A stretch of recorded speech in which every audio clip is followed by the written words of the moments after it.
کشمیر بھارت سے ہوں۔ میرا یہ سوال ہے، کیا تقلید کرنا ناجائز ہے؟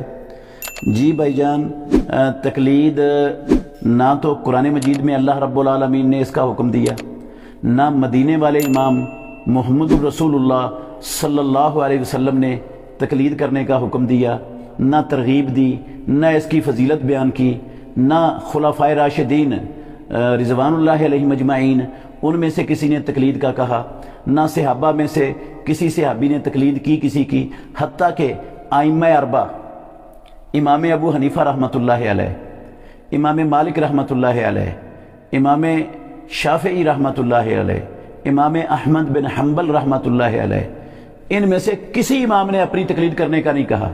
اس کی موٹی سی دلیل یہ ذہن میں رکھ لیں کہ امام ابو حنیفہ رحمۃ اللہ علیہ کے سب سے بڑے شاگرد ہیں امام محمد بن حسن شیبانی اور امام ابو یوسف یعقوب اور ظفر۔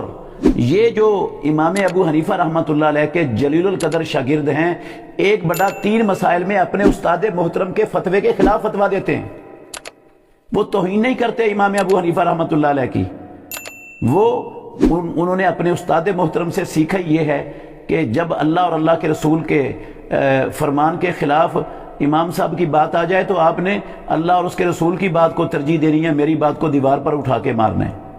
تو وہ بھی تقلید، ائمہ بھی تقلید کا نہیں کہتے تھے، تصور بھی نہیں تھا۔ شاہ ولی اللہ محدث دہلوی رحمۃ اللہ علیہ نے حجت اللہ البالغہ کے اندر لکھا ہے، آپ اٹھا کے دیکھ سکتے ہیں کہ یہ 4 صدی ہجری کے آخر میں تقلید کا تصور وجود دنیا میں پیدا ہوا ہے اور شروع ہوا ہے۔ 450 سال جتنے مسلمان 450 سال میں گزرے رسول اللہ صلی اللہ علیہ وسلم کے بعد، کہیں بھی تقلید کا تصور اور نام و نشان موجود نہیں تھا۔